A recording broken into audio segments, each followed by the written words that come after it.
WhatsApp दोस्तों, स्वागत है आपका मेरे यूट्यूब चैनल पर। ये फ्रंट एंड सीरीज का 5th एपिसोड है। इससे पहले की एपिसोड में हमने बहुत सारी टॉपिक को कवर किया था, बहुत सारी टॉपिक को हमने डिस्कशन किया था। गाइज अगर आप इस एपिसोड को फर्स्ट टाइम देख रहे हो, अगर ये 5th एपिसोड आपका फर्स्ट टाइम है तो गाइज मैं रिकमेंड करूंगा कि आप इससे पहले वाले एपिसोड 1 to 4th एपिसोड जो है वो कंप्लीट आप देख लो, ताकि इस एपिसोड को आप और भी ज़्यादा अच्छे से समझ सको। तो चलिए गाइज बिना टाइम को वेस्ट किए हुए इस एपिसोड को शुरू करते हैं।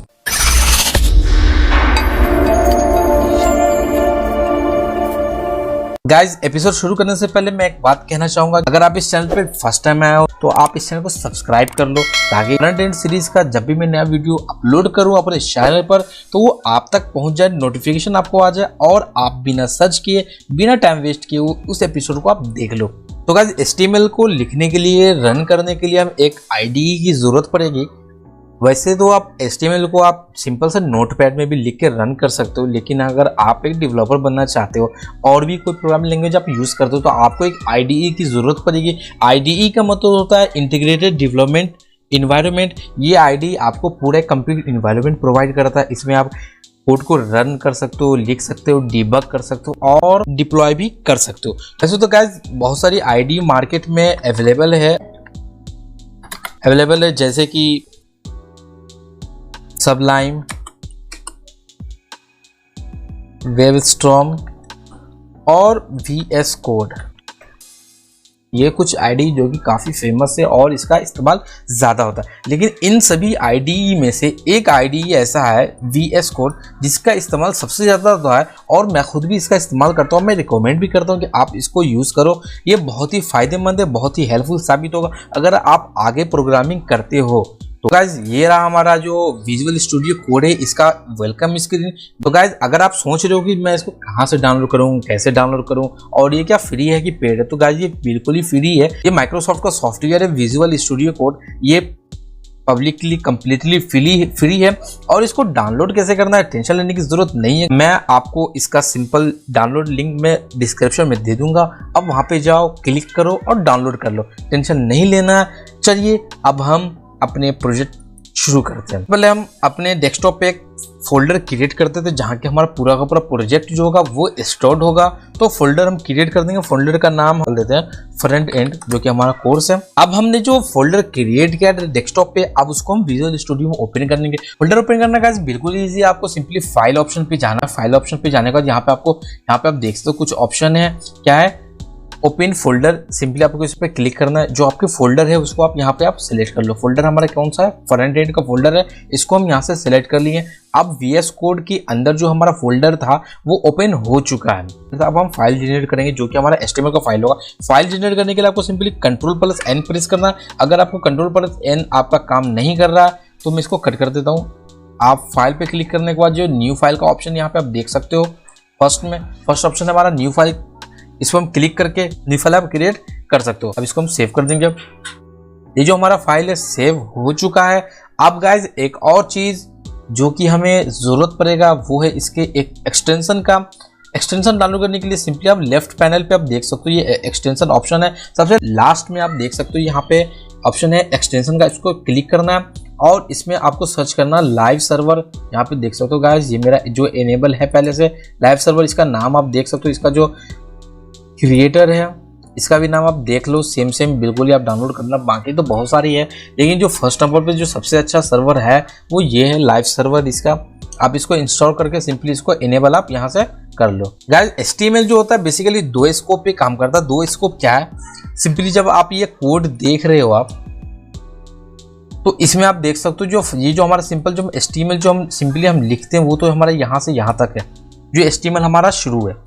लेकिन उससे पहले एक लाइन लिखा हुआ जो कि डॉक टाइप HTML है। ये क्या है? ये गाइज एक्चुअली में एक डिक्लेरेशन है। जो HTML होता है वो 2 स्कोप पे मैंने आपको बताया अभी काम करता है। एक होता है डिक्लेरेशन स्कोप और दूसरा होता है हमारा डॉक्यूमेंट स्कोप। और डॉक्यूमेंट स्कोप जो होता है बेसिकली हमारा स्टार्ट होता है HTML से। जो हम प्रोग्राम लिखते हैं, जब हम ये, मैं इसको कट कर देता हूँ, जब मैं ये लिखूंगा तो HTML तो इसके अंदर जो भी हमारा कोड लिखाता है वो हमारा कहलाता है डॉक्यूमेंट स्कोप, क्योंकि इसको हम एज ए डॉक्यूमेंट यूज करते हैं। लेकिन इससे पहले जो हम एक लाइन लिखते हैं डॉक टाइप जो हम लिखते हैं यहाँ पर डॉक टाइप HTML, ये जो हमारा लाइन है ये कोई डॉक्यूमेंट का पार्ट नहीं है, ये एक डिक्लेरेशन है। ये ब्राउज़र को बताता है कि ये जो HTML है वो 5 वर्जन है। गाइज HTML के बहुत सारे ऐसे एलिमेंट्स हैं जो कि HTML4 में नहीं था, उसको HTML5 में ऐड किया गया है। तो अगर जब तक आप ब्राउज़र को नहीं पता होगा कि HTML का कौन सा वर्जन यूज़ कर रहे हो, तो वैसे में आपका जो ब्राउज़र वो रिकॉग्नाइज नहीं कर पाएगा कि HTML5 वर्जन है। और जो HTML5 का कुछ अगर एलिमेंट आप यूज़ कर रहे हो जो कि HTML4 में नहीं था, वो आपका रन नहीं कर पाएगा। तो इसीलिए इंपॉर्टेंट होता है कि आप डिक्लेरेशन यहाँ पे दो, ताकि ब्राउज़र को पता चल पाए कि आप जो कोड लिख रहे हो वो किस वर्जन में लिखा हुआ। तो HTML5 वर्जन लिखने के लिए जो हमारा डिक्लेरेशन स्कोप है वो है हमारा डॉक टाइप HTML। गाइज यहाँ पे एक चीज़ आप नोटिस कर रहे होगे, अगर मैं इसको अगर पार्ट कर दूं तो यहाँ पे एक साइन आप देख रहे हो। एक्चुअली प्रोग्रामिंग में इस साइन को नॉट कहा जाता है। HTML में जो कोई भी जो कोड होता है वो स्टार्ट होता है और एंड होता है। जैसे कोई भी जो कोड होता है वो इस ब्रैकेट के अंदर होता है, ठीक है। तो जब हम इस ब्रैकेट के अंदर कोई भी लाइन हम लिखते हैं तो वो जो ब्राउज़र होता है वो एज ए एलिमेंट इसको ट्रीट करता है कि ये जो है एक एलिमेंट है। लेकिन ये जो हम लिख रहे हैं डॉक टाइप HTML, ये हमारा एलिमेंट नहीं है, ये क्या है, हमारा डिक्लेरेशन है। तो इस डिक्लेरेशन ये बताने के लिए ब्राउज़र को कि ये हमारा एलिमेंट नहीं है, ये एक डिक्लेरेशन है, इसीलिए हम यहाँ पर एक नॉट का इस्तेमाल करते हैं, नॉट साइन देते हैं, ताकि ब्राउज़र को पता चल पाए कि ये जो है एक डॉक्यूमेंट का हिस्सा नहीं है, ये एक डिक्लेरेशन है। ओके गाइस, ये तो हमारा कंप्लीट हो गया। अब हम एक सिंपल पेज हम लिख देते हैं, और इस सिंपल पेज को रन करने के लिए हम यहाँ पे हम ऑप्शन पे क्लिक जाएंगे, ऑप्शन पे क्लिक करेंगे हम ओपन विद लाइव सर्वर। यहाँ पे देख सकते हो जो हमने सर्वर डाउनलोड किया था इससे पहले, वही सर्वर यहाँ से ओपन करेगा इसको, ओपन विद लाइव सर्वर। जैसे हम open with live server click करेंगे, कोड है वो ब्राउजर के जरिए ओपन हो जाएगा। तो यहाँ पे देख सकते हो यहाँ पे हमारा फाइल जो ओपन हो गया, इसके अंदर भी मैंने अभी कुछ नहीं लिखा है, इसीलिए यहाँ पे शो नहीं कर रहा है। गाइस अभी आप सोच रहे हो कि मैंने आपको लाइव सर्वर क्यों इंस्टॉल करवाया था। लाइव सर्वर का बेनिफिट ये है कि अगर कोई पेज आप क्रिएट पेज में कुछ अपडेट कर दो तो पेज जब तक आप रिफ्रेश नहीं करोगे ब्राउजर पे वो आपको शो नहीं करता। लाइव सर्वर का बेनिफिट ये होता है कि आप सिंपली जैसे ही कोई कोड लिखते हो, फॉर एग्जांपल मैं यहाँ पे हेडिंग 1 लिख देता हूँ और इसके अंदर कोई टेक्स्ट दे देता हूँ, इसको आप सेव कर दूंगा। जैसे ही सेव करने के बाद जब मैं ब्राउजर पे जाऊँगा तो गाइस बिना रिफ्रेश किए हुए ये जो हमारा पेज यहाँ पे रिफ्रेश हो चुका है, खुद ब खुद रिफ्रेश हो चुका है, हमको रिफ्रेश करने की जरूरत नहीं पड़ेगी। तो गाइस ये तो हो गया हमारा डिक्लेरेशन टाइप। डिक्लेरेशन क्या होता है, डॉक्यूमेंट क्या होता है। अब यहाँ पे जो डॉक्यूमेंट है हमारा HTML, जो कि यहाँ से यहाँ है हमारा लाइन नंबर 2 से लेकर लाइन नंबर 11 तक जो हमारा कोड है, ये है हमारा कौन सा HTML डॉक्यूमेंट है। जो हमारा डॉक्यूमेंट हम टाइप करते हैं, डॉक्यूमेंट स्कोप जिसको हम सिंपली कहते हैं।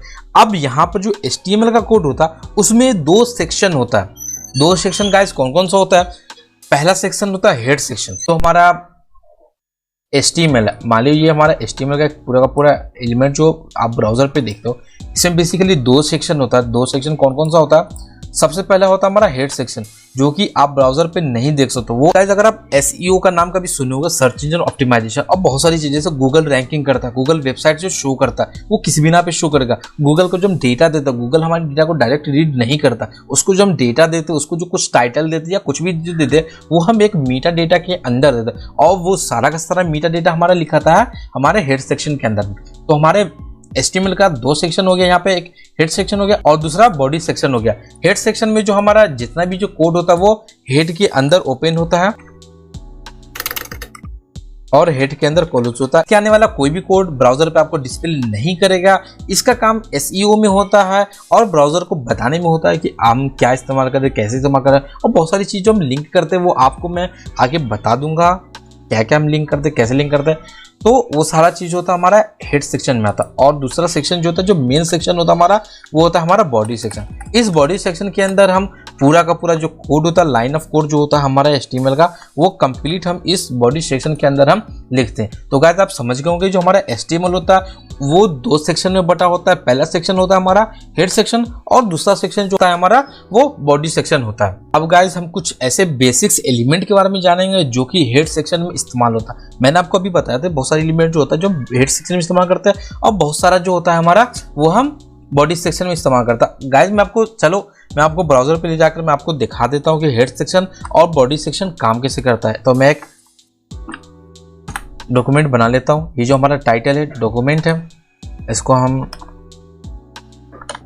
फ्रंट एंड कर देते हैं। और हेड सेक्शन जो हमारा वो आप देख सकते हो उसमें 2-3 लाइन ऑफ कोड लिखा हुआ। अब ये हमारा बॉडी सेक्शन है, इसमें हम हेडिंग 1 दे देते हैं, हेडिंग 1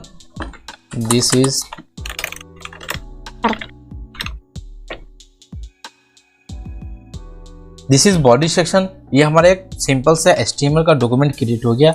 अब यहाँ पे हम लाइव सर्वर पर जाएंगे और लाइव सर्वर पर देख सकते हो ये हमारा क्रिएट हो गया, दिस इज बॉडी सेक्शन। तो इससे पहले जो हमारा ये जो हमारा यहाँ से डिस्प्ले हो, इससे पहले जो हमारा लाइन ऑफ कोड था वो कहाँ गया, उसको देखने के लिए गाइस हम इसके इंस्पेक्शन में जाएंगे, वेब डिबगर हम ओपन करेंगे।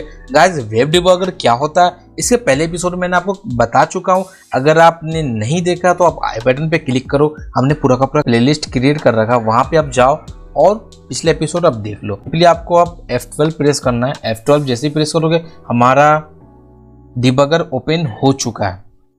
चलो मैं इसको नीचे ले देता हूँ, ये हमारा नीचे आ गया।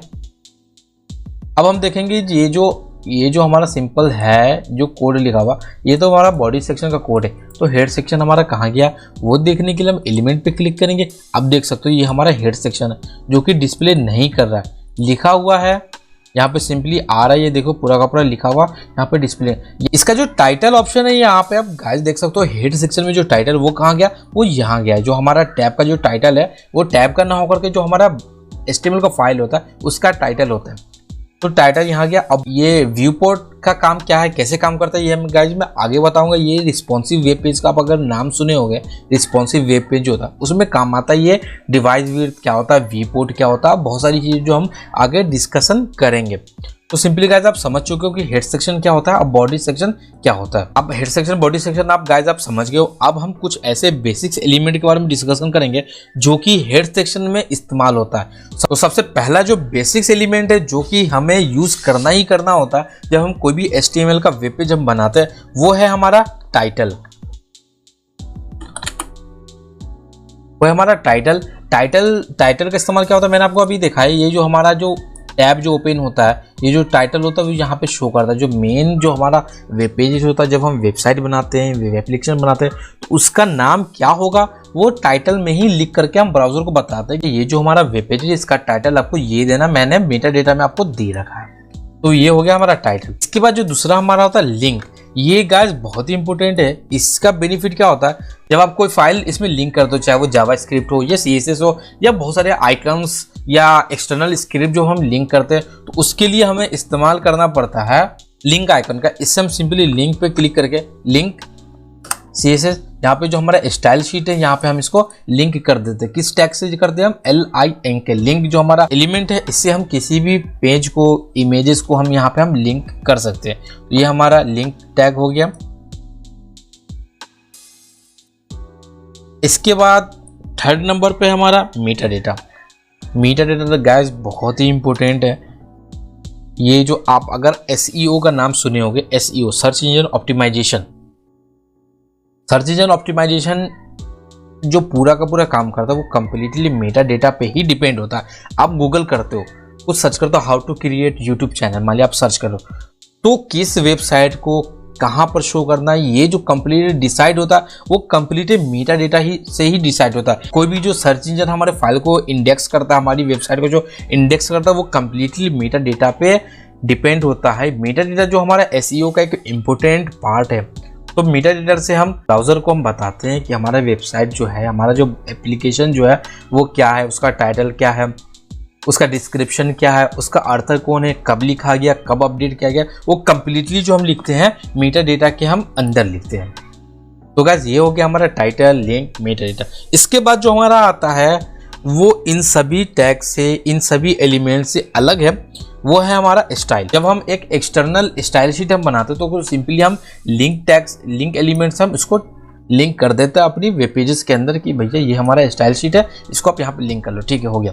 लेकिन कुछ ऐसे स्टाइल होते हैं जो कि हम पार्टिकुलर किसी एक एलिमेंट के लिए हम देते हैं, किसी एक टैग के लिए देते हैं, किसी एक सेक्शन के लिए देते हैं, तो वहां पर हम एक इंटरनल CSS का इस्तेमाल करते हैं। तो इंटरनल CSS लिखने के लिए हम हेड सेक्शन में क्या लिखते हैं, सिंपली स्टाइल ओपन करके स्टाइल क्लोज कर देते हैं, उसके अंदर कोई भी किसी भी चीज का हम स्टाइल हम कर देते हैं। तो ये जो हमारे स्टाइल कॉमनली इस एलिमेंट का हम हेड सेक्शन में हम इस्तेमाल करते हैं। इसके बाद का हमारा एलिमेंट है वो है स्क्रिप्ट। जब कोई हम स्क्रिप्ट लिखते हैं जो कि जावा स्क्रिप्ट में लिखते हैं, jQuery में लिखते हैं, तो कोई भी जो हम स्क्रिप्ट लिखते हैं तो उसके लिए हम इस स्क्रिप्ट एलिमेंट का हम इस्तेमाल करते हैं। तो गाइस ये हो गया हमारा कुछ बेसिक्स कॉमन ऐसे एलिमेंट जो कि हम हेड सेक्शन में इस्तेमाल करते हैं। तो गाइस ये जो हमारा बेसिक्स एलिमेंट्स था हेड सेक्शन का ये कंप्लीट हो गया। गाइस अब एक सवाल, एट्रीब्यूट और प्रॉपर्टी में क्या अंतर होता है? What is difference between attribute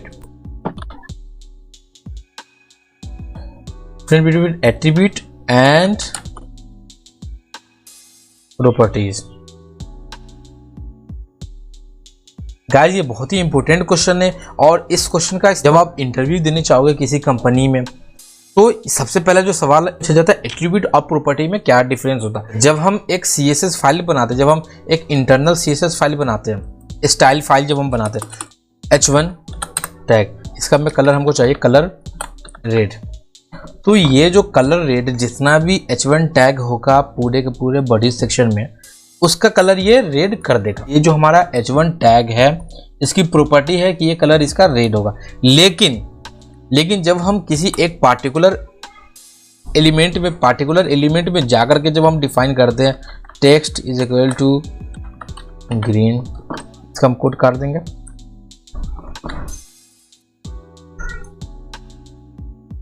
इससे क्या होता है, पार्टिकुलर उस एलिमेंट का जो कैरेक्टर होता है वो चेंज होता है। तो ये मेन डिफरेंस होता है प्रॉपर्टी और एट्रीब्यूट में। प्रॉपर्टी एट्रीब्यूट में जो डिफरेंस होता है, अगर मैं टेक्स्ट में लिखूं तो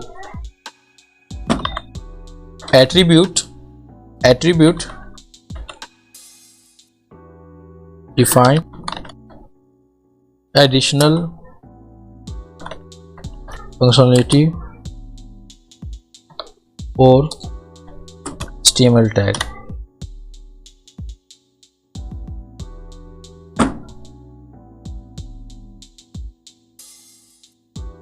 एट्रीब्यूट क्या होता है? एट्रीब्यूट डिफाइन करता है HTML टैग के एडिशनल फंक्शन जो है हम डिफाइन करते हैं। किससे डिफाइन करते हैं? हम एट्रीब्यूट से करते हैं। लेकिन जो हमारा प्रॉपर्टी है, property define additional functionality for element. तो गाइस यहाँ पे दोनों डिफिनेशन में आप डिफरेंस सकते हो क्या है। Attribute define additional functionality for HTML tag. जो HTML टैग होता है हमारा पार्टिकुलर कोई टैग है, जैसा अगर ये मैं बॉडी की बात करूँ, ये पार्टिकुलर जो बॉडी टैग है हमारा, इसका एडिशनल फंक्शनलिटी डिफाइन कर रहा है। एडिशनल फंक्शन दे रहा है किसको? एक टैग को जब एडिशनल हम फंक्शन दे रहे हैं कि भैया इसका टेक्स्ट का कलर ग्रीन होगा, तो ये क्या कहलाएगा? ये एट्रीब्यूट कहलाएगा। यहाँ पे जो ये टेक्स्ट है, ये टेक्स्ट क्या है? एट्रीब्यूट है। लेकिन H1 टैग को लेने के बाद इसको अगर हम प्रॉपर कलर देते हैं, कलर रेड, तो यहां पे जो कलर रेड जो काम कर रहा है एक पूरे के पूरे होल एलिमेंट के लिए काम कर रहा है। अब यहाँ पे आने वाला जितना भी H1 टैग होगा, जितना भी H1 एलिमेंट होगा, वो सारे H1 एलिमेंट का जो कलर होगा वो रेड कर देगा, क्योंकि हमने इसके प्रॉपर्टी को चेंज किया। इसके पूरे के पूरे H1 की प्रॉपर्टी को हमने चेंज करके कलर रेड कर दिया। लेकिन जब हम पर्टिकुलर बॉडी सेक्शन में हम उसमें एक एडिशनल फंक्शनलिटी दे दी, क्या दे दी हम? उसका जो टेक्स्ट होगा उसका कलर ग्रीन होगा। तो यहाँ पे आप सिंपली गाइस आप देख सकते हो कि एट्रीब्यूट और प्रॉपर्टी में क्या डिफरेंस होता है। गाइस अब इसके बाद हमारा आता है बॉडी सेक्शन। जो सारी बातें हो गई हमारी हेड सेक्शन के बारे में, जो बेसिक्स एलिमेंट्स थे वो हम इसमें हम डिस्कशन कर लिए। अब जो हमारा नेक्स्ट टॉपिक है बॉडी सेक्शन, इसमें हम बॉडी सेक्शन में आने वाली सारी एट्रीब्यूट्स को हम यहाँ पे हम यूज करेंगे। जो बेसिक्स एट्रीब्यूट्स हम एक बॉडी सेक्शन में हम इस्तेमाल करते हैं वो हम बात करेंगे। लेकिन गाइस जो हमारा वीडियो है काफ़ी लेंदी हो चुका है, तो अब हम अगले वीडियो में, अगले एपिसोड में हम बात करेंगे कि बॉडी सेक्शन में आने वाली एट्रीब्यूट्स कौन कौन सी है। तो गाइस अगर आपको वीडियो अच्छी लगी हो तो वीडियो को आप लाइक कर दो, अपने दोस्तों के साथ शेयर कर दो, ताकि उनको भी इन सारी चीज़ों की नॉलेज हो सके।